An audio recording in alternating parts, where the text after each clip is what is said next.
नमस्कार साथियों, आप देख रहे हैं इंडिया वन थिंक में आपका स्वागत है। हम लिए चलते हैं लगातार एक मुद्दा गरमाया हुआ है। वो मुद्दा क्या है? इटावा से जुड़ा हुआ है, इटावा जनपद से है, जो बकेबर थाना क्षेत्र के जो अहिरीपुर के पास में एक गांव है दानरपुर की ऐसी घटना लगातार पूरे देश विदेश में छाई हुई है। उस दानरपुर गांव में कथावाचक आए हुए थे मुकुटमणि यादव जी और उसके सहयोगी थे संत राम यादव जी। तो वो कथावाचक हैं और वो भागवत कथावाचक हैं। वो सनातन का प्रचार करते हैं और वो प्रचार ऐसा करते हैं, बहुत अच्छे ढंग से करते हैं। हम लिए चलते हैं उसी गांव को लेकर, लगातार चर्चाएं बनी हुई हैं। वहाँ पर कथा चल रही थी, पहले दिन कथा हुई, यानी कि कलश यात्रा निकलने के बाद आधे घंटा कथा भी हुई। कथा होने के बाद शाम को बताया गया है कि उनसे पूछा गया कि आपकी बिरादरी जाति क्या है। अब तो जाति सबसे आगे हो गई है। जाति कैसे आगे हो गई है कि हर समाज में अब कथावाचक हैं। वो ही ब्राह्मण है जिसके अंदर ज्ञान है, उसी को बुद्धि है।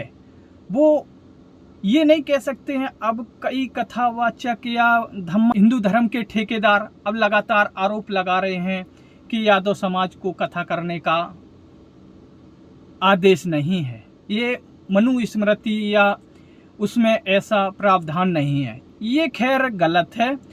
चाहे वो चमार हो या यादव हो या कुशवाहा हो या सैनी हो या राजपूत हो या अन्य किसी भी जाति से हो, वो भागवत कथा हो या बौद्ध कथा हो या कबीर बीजक हो, वो कर सकता है। उसकी हम विरोध नहीं कर सकते हैं, कोई भी विरोध नहीं कर सकता है।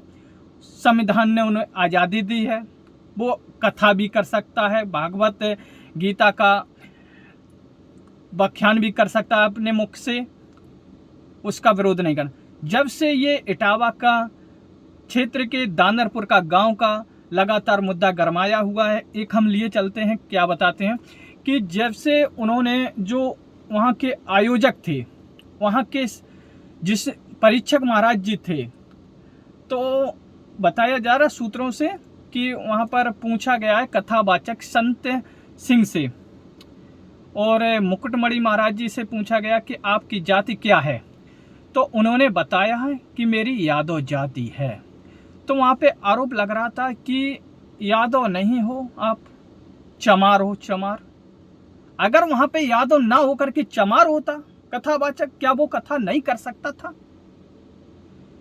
सभी धर्मों की कथा कर सकते हैं ये, लेकिन ये कुछ धर्म के ठेकेदार हैं तो वो विरोध करने पे उतर आते हैं कि ये नहीं कर सकता, वो नहीं कर सकता। ऐसा गलत है, बिल्कुल गलत है। अब शाम होते ही एक वीडियो वायरल होता है, सोशल मीडिया पे वायरल होता है। क्या उसमें है, हम आपको दिखाते हैं। साधु रूप में बताओ, तुम लोगों को तो गुमराह। क्या आपको हमने कई दिन पहले सूचना दी थी कि गांव में हल्ला कर हमको तो आधार कार्ड कहीं से ये जानकारी भी मिली है कि शुद्ध यादव भी नहीं है अभी। हरिजन बताओगे पहले, अगर इनकी अंतरी में जानता हूँ।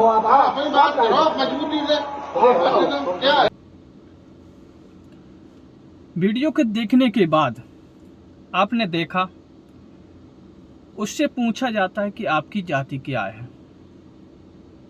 तो वो कथावाचक मुकुटमणि जी हैं। मुकुटमणि ने कहा हमारी जाति यादव है। यादव जाति कहने के बावजूद उससे बोला जाता है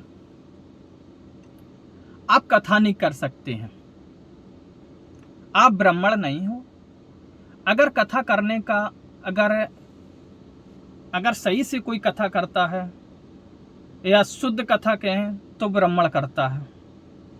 आप शूद्र जाति से हैं, ये वहाँ के उसी गांव के दानरपुर गांव के ब्राह्मणों द्वारा ये शब्द कहे गए हैं कि बटोगे तो कटोगे। तो ये बांट कौन रहा है? आप ही लोग बांट रहे हो। आपके रास्ते पे ना चलें तो ये गलत है। आप ही कहोगे कि बट रहे हो। अब आपकी कथाओं को वाचन करना तो बांटने के समान हो गया।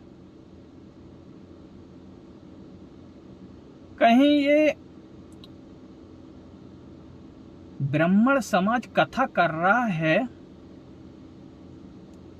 वो ही कर सकता है क्या? अन्य धर्मों के, अन्य कास्ट के, क्या वो भागवत गीता का, पुराण का कह नहीं सकता है? ये तो खैर कहीं नहीं लिखा है। चलो हम लिए चलते हैं। तो जो दानरपुर गांव में कथावाचक ने जिस तरह से आरोप लगाए हैं कि दानरपुर गांव में मेरे साथ अभद्रता की गई है, अभद्रता की गई, जिनकी चोटी भी काटी गई है। चोटी काटने के बाद एक जो कथा के संस्थापक थे या कर्ता धर्ता थे, उनकी धर्मपत्नी रेणु तिवारी लगातार मीडिया में छाई हुई हैं, अभी भी छाई हुई हैं। अभी एक उनका वीडियो बहुत तेजी से वायरल हो रहा है। वीडियो वायरल हो रहा है, वो वीडियो है कि उनसे कथावाचक माफ़ी मांग रहा है, उनके चरणों में नाक रगड़ रहा है। ये भी आरोप लगा रहे हैं कि कथावाचक ने मेरे साथ छेड़छाड़ की है। तो आप संविधान में बहुत कुछ लिखा हुआ है, तो आप इस कानून का साथ लेते, कानून का सपोर्ट मिलता। आप पुलिस प्रशासन में जाकर के आप उनके कथावाचक के खिलाफ कानूनी कार्रवाई करने का काम करते हैं। ये आपने नहीं करके आपने सीधा कानून को हाथ में लिया। अब तो कानून बनता है कि आपके खिलाफ भी कानूनी कार्रवाई होनी चाहिए, क्योंकि कथावाचक के साथ अभद्रता भई, लात घूंसा हुई, पिटाई हुई है। जो भी हुआ वो बहुत गलत हुआ है, वो किसी भी जाति धर्म से होता। अभी हम देखते हैं कि मध्य प्रदेश में पटेल समाज से एक कथावाचिका थी, उसकी भी जाति पूछकर कथा को रोक दिया गया था कि आप कथा नहीं कर सकती थी। ऐसा खैर गलत है।